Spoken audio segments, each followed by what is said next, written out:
As the world races towards a greener future, electric vehicles are at the forefront of change. As we progress further into EV integration, it's pertinent that developers, business owners, and consumers understand the three levels of EV charging infrastructure.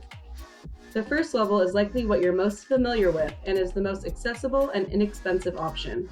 Level 1 EVs come with a cord that can be connected to a 120-volt household outlet. Charging rates average 3 to 5 miles per hour. Level 1 EV chargers are most appropriate for vehicles that travel less than 40 miles per day.